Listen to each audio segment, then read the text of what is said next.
আসসালামু আলাইকুম সম্মানিত ভিউয়ার্স, আজকে আপনাদের সাথে আলোচনা করব সিপি তেলাপিয়া নিয়ে। সিপি তেলাপিয়া চাষের জন্য কয়েকটা ধাপ রয়েছে, এগুলা চাষের জন্য কয়েকটা নিয়ম আপনাদেরকে জানতে হবে। যেমন সিপি তেলাপিয়া চাষের জন্য 5টি নিয়ম। প্রথমত, কিরকম সাইজের মাছের পোনা আপনার পুকুরে মজুত করবেন বা কিভাবে খাবার দিবেন, বা পুকুরে শতাংশে কত বীজ দিবেন, কত দিনে বড় হয়, এবং সিপি তেলাপিয়া এককভাবে চাষ করবেন না মিশ্রভাবে, এই কয়েকটা বিষয় আপনার খেয়াল রাখতে হবে সিপি তেলাপিয়া চাষের জন্য। তো চাষি ভাইরা, সিপি যে তেলাপিয়া গুলো রয়েছে দেখা যাচ্ছে এগুলা চাষের জন্য অবশ্যই ভালো মানের সিপি তেলাপিয়া সংগ্রহ করতে হবে, যেগুলা 28 দিন হরমোন ট্রিটমেন্ট করা, এগুলা সংগ্রহ করতে হবে। আর সিপি তেলাপিয়া মাছগুলোকে খাবার দিবেন, কি খাবার দিবেন? সিপি তেলাপিয়া মাছগুলোকে খাবার দিতে হবে নার্সারি।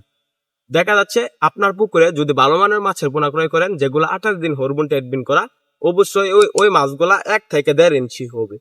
তো এরকম 1 থেকে 1.5 ইঞ্চি মাছের পোনা ফিট খাবার খেতে পারবে না, তাই নার্সারি খাওয়াবেন। যখন মাছগুলা সাইজ ভালো আসবে, যেমন 2-2.5 ইঞ্চি হবে, তখন ফিট খাওয়াবেন। অবশ্যই সিপি কোম্পানির যে ফিট রয়েছে বা নার্সারি রয়েছে এগুলো খাওয়াবেন। তো চাষি ভাইরা, সিপি তেলাপিয়ার খাবার নিয়মটা খুব ভালোভাবে জানতে হবে, ভিডিওটি না কেটে সম্পূর্ণ দেখেন। তো চাষি ভাইরা, যে কোনো মাছ পুকুরে ছাড়ার জন্য অবশ্যই খাবার দেওয়ার যে বিষয় আছে এগুলা মাথায় রাখতে হবে। কিভাবে খাবার দিবেন? দেখা যাচ্ছে আপনার পুকুরে যে পরিমাণ মাছ চাষ করবেন ওই পরিমাণের 20% খাবার দিতে হবে দৈনিক। তো কিরকম? সাপোজ মনে করেন আপনার পুকুরে মাছ ছেড়েছেন 1 কেজি, দৈনিক 20% যদি খাবার দেন তাহলে 200 গ্রাম করে খাবার দিতে হবে। আর 200 গ্রাম যে খাবারটা, এগুলো 2 বারে ভাগ করে দিতে হবে, সকালে এবং দুপুরে। তো চাষি এবার আশা করি বুঝে গেছেন কিভাবে খাবার দিতে হবে।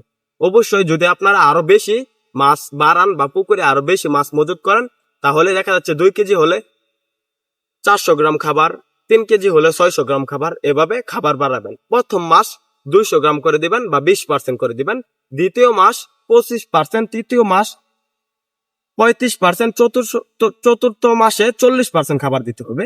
এভাবে 4 মাস চাষ করলে দেখা যাচ্ছে আপনার মাছগুলা পুকুরে বড় হয়ে যাবে। দেখা যাচ্ছে সিপি তেলাপিয়া চাষে কেমন গ্রোথ আসে, মাত্র 4 থেকে 4.5 মাসে সিপি তেলাপিয়া বাজারে বিক্রি করা উপযোগী হয়ে যায়। যেমন 1 থেকে 1.5 কেজি প্লাস বা 1 থেকে 1200 গ্রাম ওজন আসে।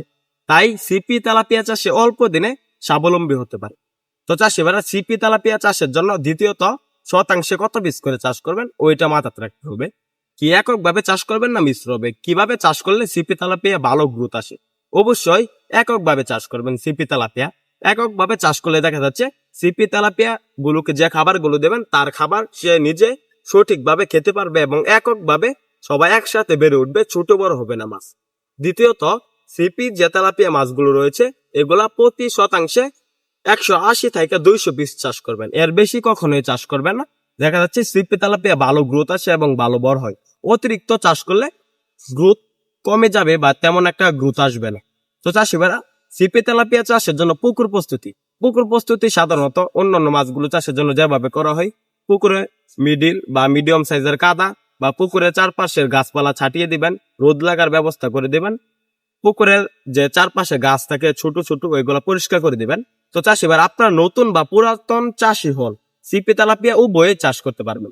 সিপি তেলাপিয়া চাষের জন্য যত তথ্য আপনাদের লাগে আমাদের কাছ থেকে জানতে পারবেন কিভাবে চাষ করবেন। তো চাষি ভাই, আপনারা, আমি আশা করছি আমাদের এখান থেকে ভালো মানের ভালো জাতের সিপি তেলাপিয়া মাছ ক্রয় করবেন। ভালো জাতের মাছ পোনা ক্রয় করলে অবশ্যই এই দামটা একটু বেশি লাগে। অবশ্যই আপনারা সিপি তেলাপিয়া আমাদের এখান থেকে ক্রয় করতে পারবেন 100% বিশ্বস্ততার কাছাকাছি। আমি আশা করছি বুঝে গেছেন কিভাবে সিপি তেলাপিয়া চাষ করবেন। তো চাষি ভাইরা, আমাদের এখান থেকে মাছের পোনা ক্রয় করুন, মাছ চাষের সকল আকার তথ্য পরামর্শ জানেন। আমাদের ভিডিওটি ভালো লাগলে আমাদের চ্যানেলটি লাইক, শেয়ার এবং সাবস্ক্রাইব করে আমাদের পাশে থাকুন। পরবর্তী ভিডিও আসার আগ পর্যন্ত ধন্যবাদ।